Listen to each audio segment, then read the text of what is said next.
Hello guys, welcome back to my channel, Rico Vlog. Kamusta kayo lahat dyan sa aking mga subscriber, no? I hope okay kayong lahat dyan, no?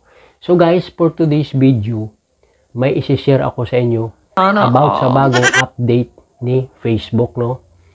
About ito sa auto clear search history, no? Kasi guys, kung mapapansin nyo, di ba? Minsan pag gumagamit tayo ng ating mga gadgets or cellphone, sa tagal, naglalag siya, no? So, yun pala ang reason, guys, no? Yun ang reason. Kasi, naiipon yung history, search history natin, no? For the long run, no? Na hindi siya nadi-delete. Kasi default setting niyan is 1 year, no? Bago siya mawala lahat, no? So, ngayon, guys, may bagong update si Facebook. Ginago niya. Mayroon na yung weeks or months, no? So, may pagpipilian ka option, no? Para ma-delete yung ating mga search history, no? Kasi yan natatraffic yung mga ano natin, kaya naglalag yung ating mga cellphone dahil naniipon na po, no? So guys, no, kung interesado ka, panoorin mong video na to, tapusin mo para maiwasan maglag yung ating mga cellphone. So wag na tayo magpaligoy-ligoy, guys. Tara na, umpisahan na natin to. Let's go.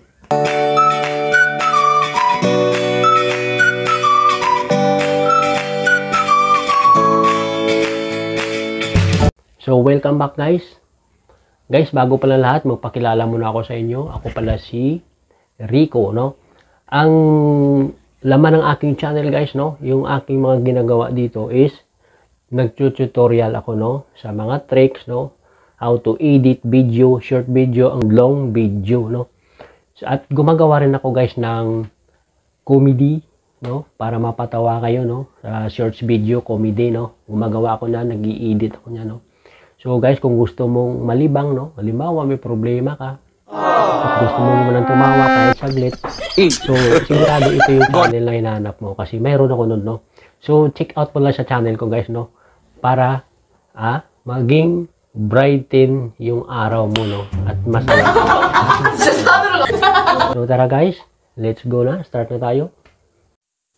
So guys, punta lang tayo sa ating Facebook apps. Click natin yan. And then dito sa taas may makikita kayong tatlong lines, and then profile natin, click natin yan. So once na click natin yan, click natin tong settings. Once na click ang settings, mapunta tayo dito sa Meta Account Center, no? So click natin to ang See More in Account Center, no? Click. Pag na-click natin, hanapin natin yung Your Information and Permission. So click natin yan. Once na click natin yan, siyempre susunod na natin yung search history. Click.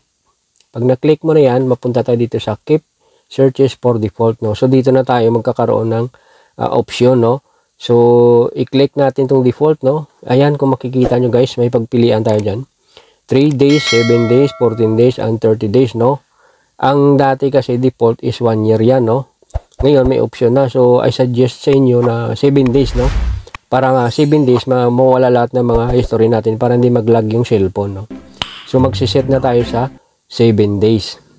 Once na set na natin, click na lang natin yung confirm. Guys, kung bago ka pa sa channel ko, huwag kalimutan mag-subscribe, paki-likes, and share this video. And paki-comment na rin sa comment section.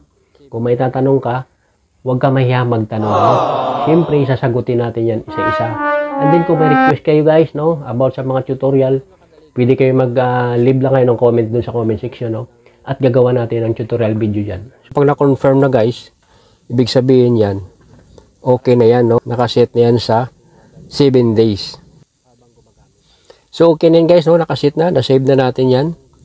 So, ganun lang kadali guys, no? Kung paano mag-set na auto clear search history, no? Para hindi maglalag yung ating mga gadgets or cellphone, no? Habang gumagamit tayo. So, yun lang mga guys. Thank you for watching. Salamat sa panonood sa aking tutorial video sa araw na to, no? And good luck sa ating lahat, no? Sana mag-grow yung channel natin. I hope. Thank you. Bye-bye.